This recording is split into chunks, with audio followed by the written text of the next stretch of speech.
Hi, this is Judith Reedy at the Creative Zone, and I am back today, and continued working on the landscape painting.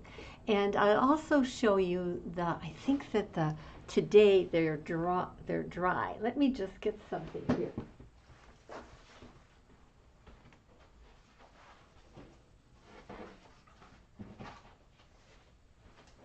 Oh, sorry to disappear on you.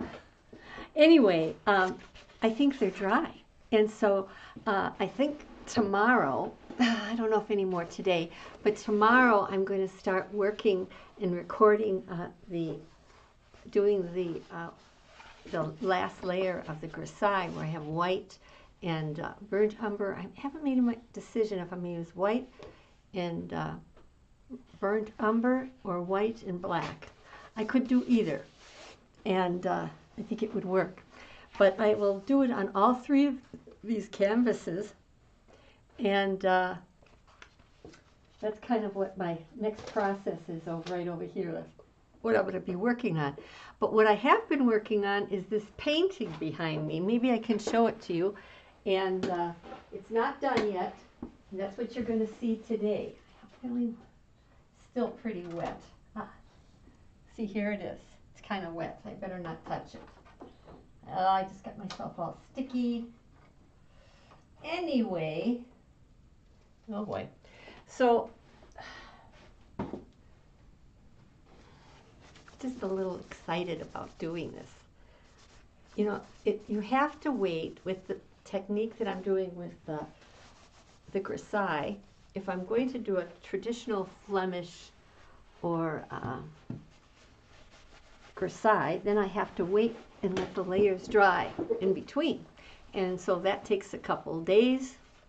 I didn't want to use a lot of solvent, but I didn't want to use hardly any oil either. So anyway, we're going to get back into that. I think tomorrow I'm going to be recording that, and then I'll show it to you on Thursday or whenever the next time is that I'm going to be here.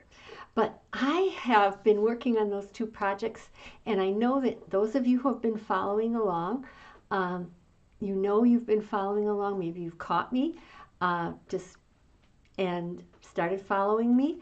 But I want to urge you, those of you who found me or just kind of regularly look me up, follow and like me. If you find me on YouTube, please start subscribing, and you'll get all of my demos and demonstrations. And if you find me on Facebook, either at Visual Artist or the Creative Zone, then I want you to follow me, and so you can catch all of the videos and all of the presentations I'm doing. So today I want to explain a little bit about that painting I just showed you and talk to you about the process. I started with an image. It was actually, you can see in the upper right corner, this was an earlier painting. It's not this painting. It was the same storm, winter storm, and it was pretty intense time of year. And I got another image here of in my home area where the snow was just everywhere. And so I first have to work with the whole idea of it being just the idea, and then I turned it to grayscale, and that's part of my design process. And then I had to simplify it, which I'm going to be showing you in the next couple slides how I simplified it. And then I'm going to show you the painting process. And it's not done yet, so but I'd say it's about 3/4 of the way done. But I just needed to get away from it, and so this process is wet into wet more than the other one is definitely not wet into wet. So I think you're going to find this to be really interesting. So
painting process.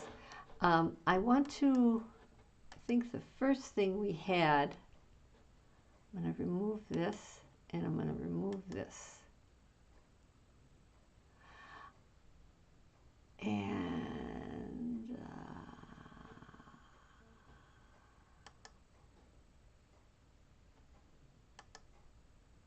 okay, first of all, I started with a kind of a light version, and I started working, you know, just playing around with the colors a little. You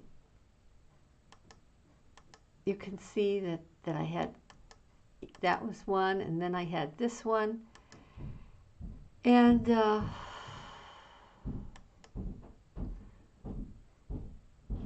let's see if I can undo this one. I think this was one that I had.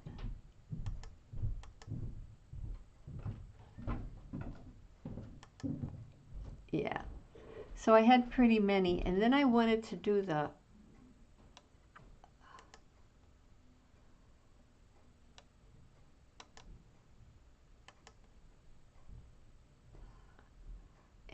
I decided I wanted to lighten it a little bit.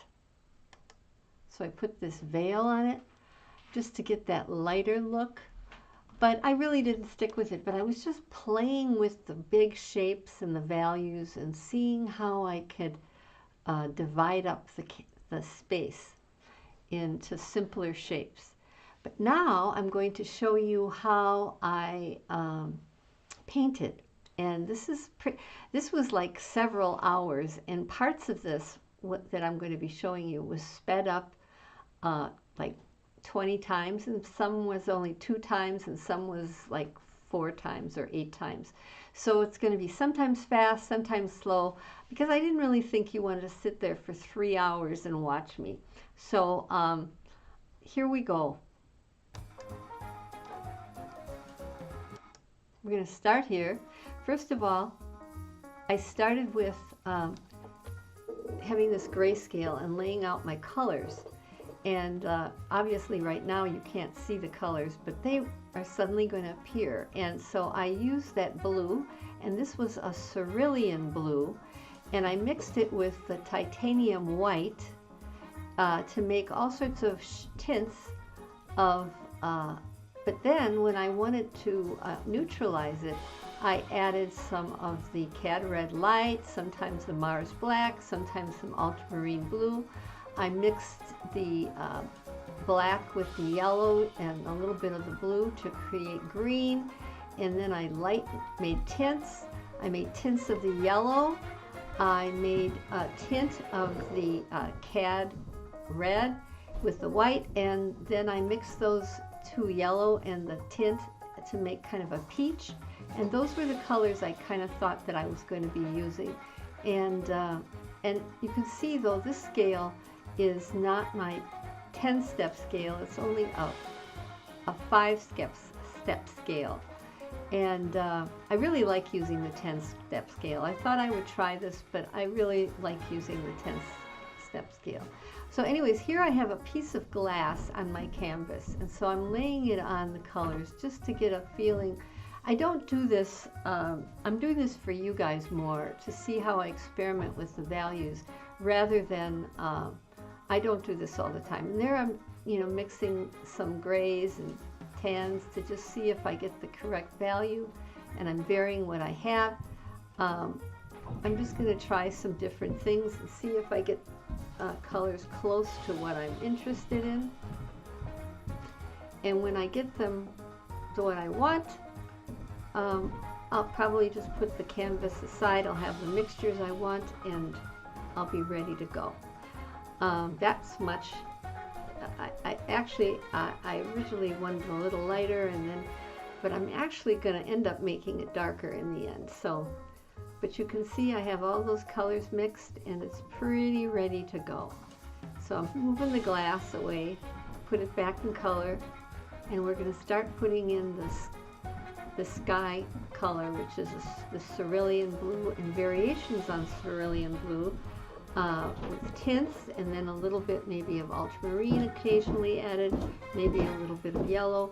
but it's not a solid color. It has a lot of variations to it. And so that's what I'm kind of working with right now. And I'm just laying it in very loosely so that you can see. I can just get a feel for what's going on and what I should be doing. Putting in some of the big shapes and remembering that I still want to put some of those twigs and branches in.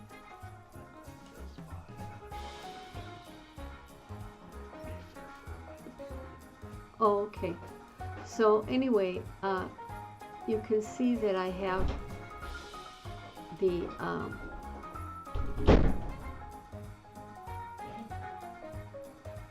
different colors, and I'm kind of excited about it. Now I'm going to be using a little bit more of this cerulean with maybe a little green added, or yellow rather added, that makes it, bends it more towards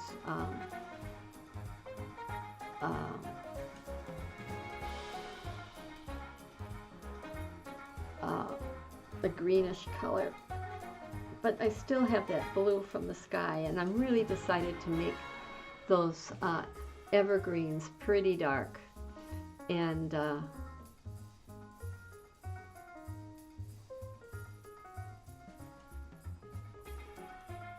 I use in that not just, here I have some of the greens that were mixed with the black and the yellow that I had, and I add a little bit of blue to that. Sometimes I'll add a little bit of the cad red, so I have that variation in the trees. Now, in here I'm using that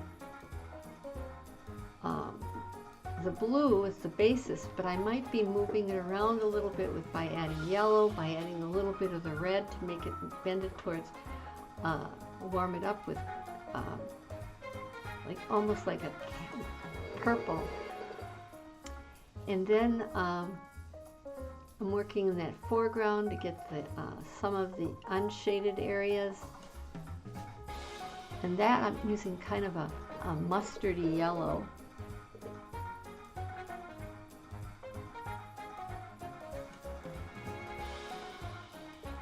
And I'm trying to get the shapes of the I'm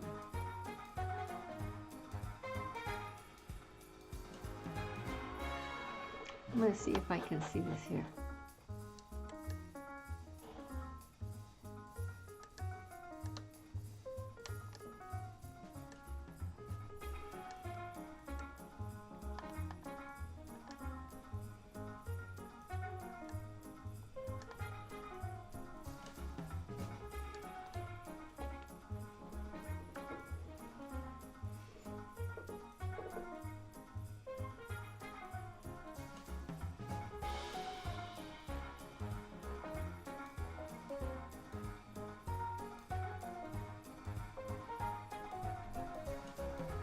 And I'm sort of developing the, now sometimes when I'm painting this, I'm thinking I'm putting the undercolor in, and then over that, like with the green I just put in, that's going to be hidden by the time I'm done. But I wanted it to peek through.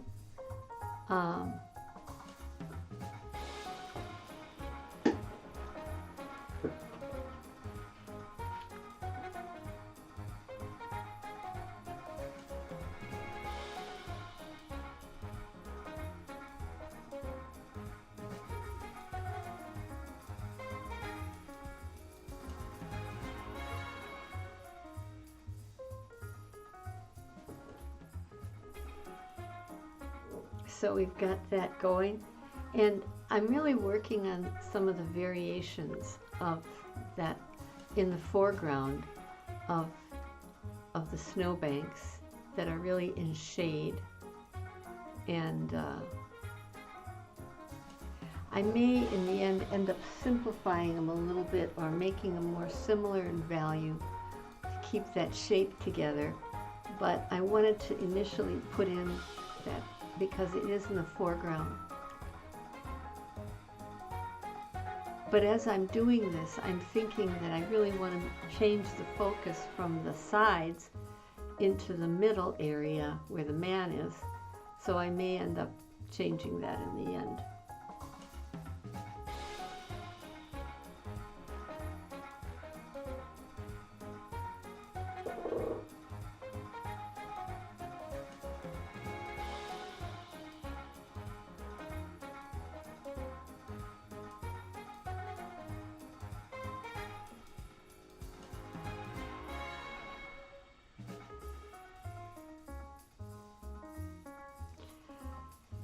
But I'm really now working in the area behind those trees and sort of trying to develop it.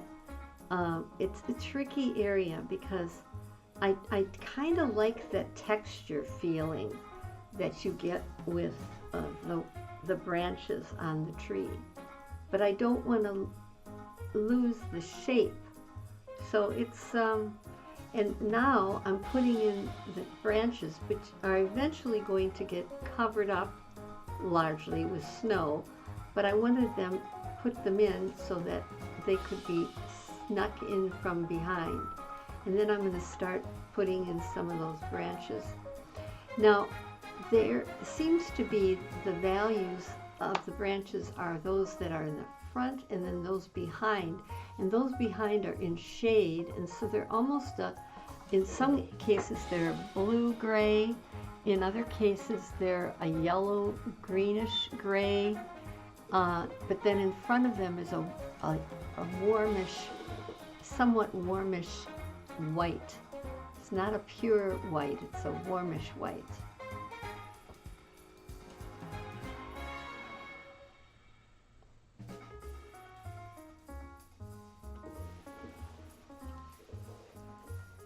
It's a funny thing, you want to make it, render it somewhat accurately, but you don't want to be a slave to what you're looking at here.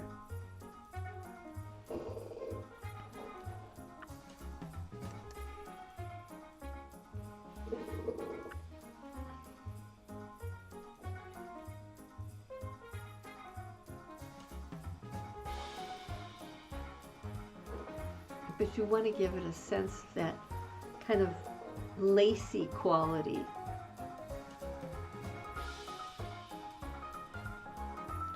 With this type of method, you really want the stroke of the paint to come through. It's very different than the grisaille that I'm doing with the portraits. I'm very much into the energy of the brush and the stroke, much more so than in the grisaille that I'll be doing.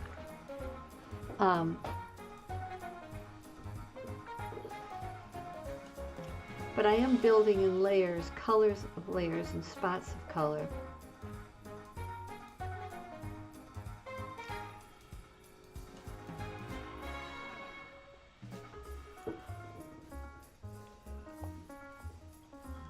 And putting it in kind of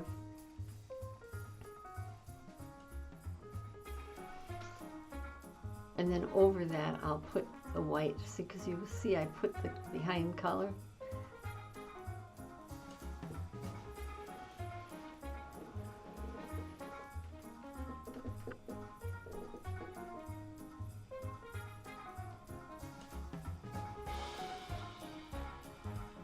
Eventually I think I'm going to change, get rid of some of the white and make the separations a little clearer, which I just did.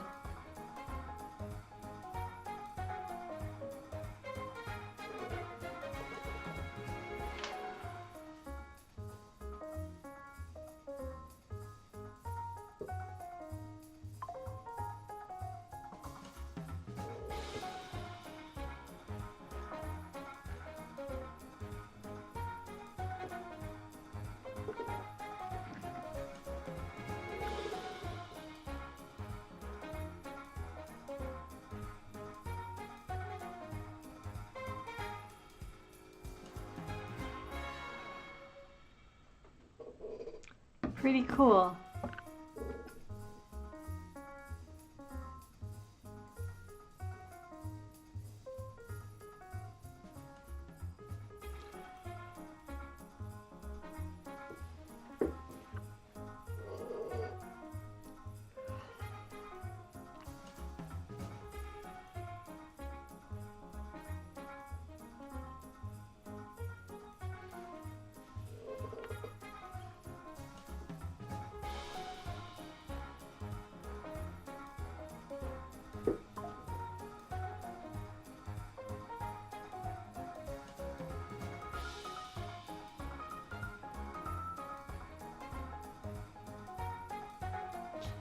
And I'm just sort of building that up.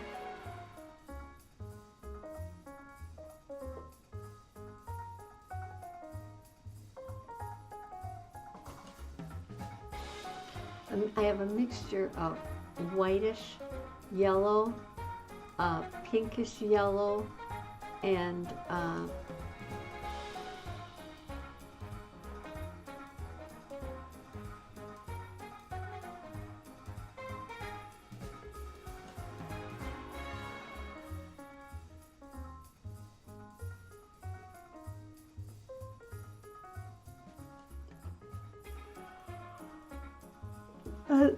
in that deep background, I can't have everything very textured, but I will attempt to have some things. And I may end up making that area a little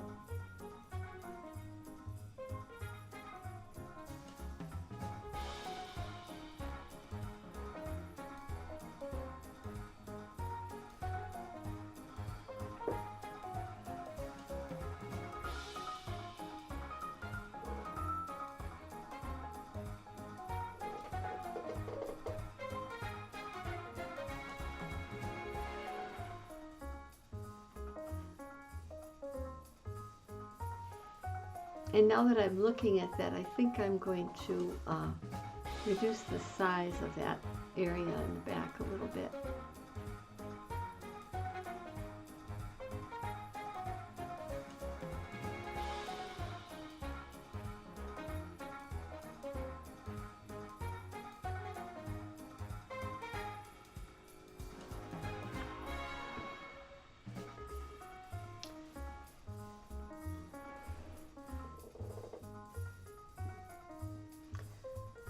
And I think he's way too big. And the car's too small.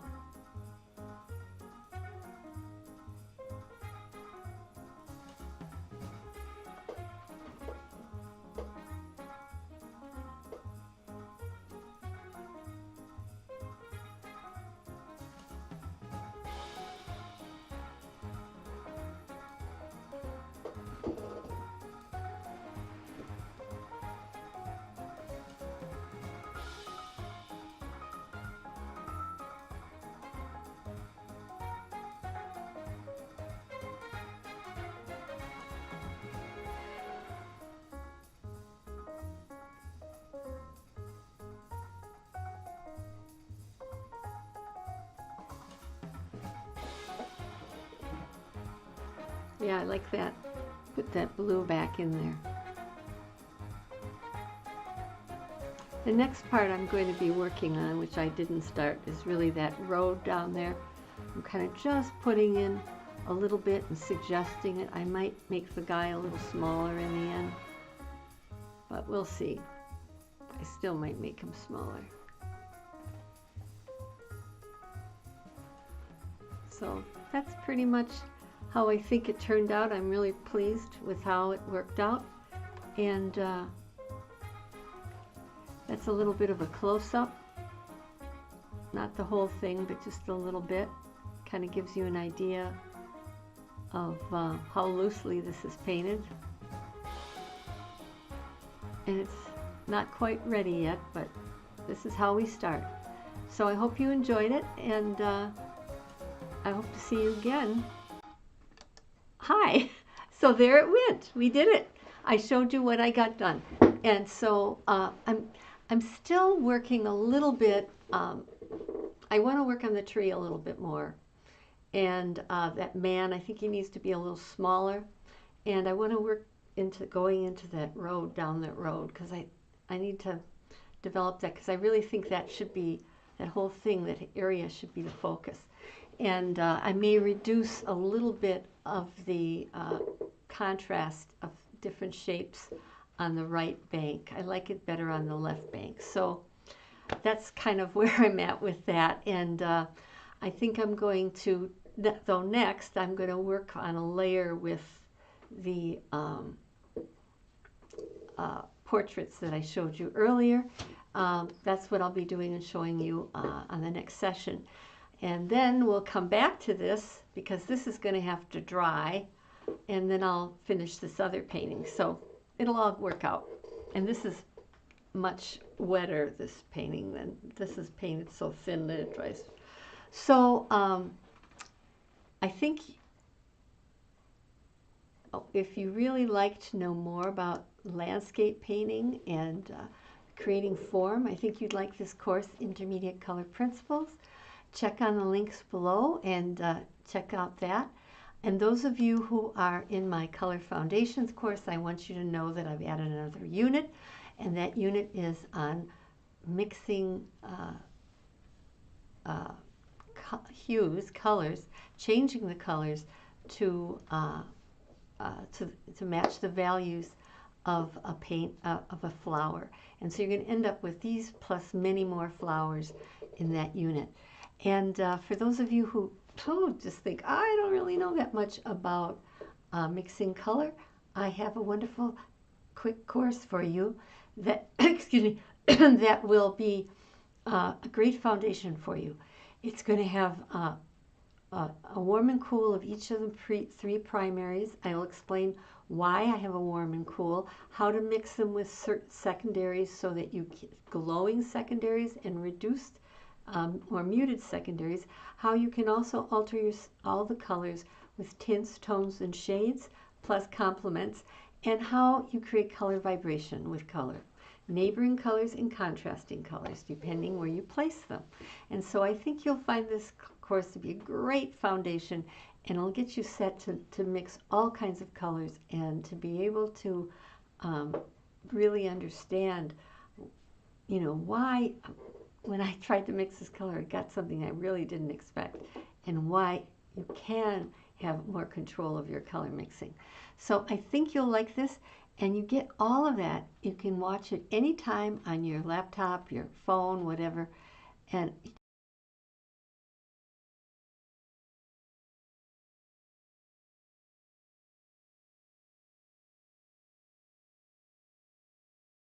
the link below about for the intermediate color principles.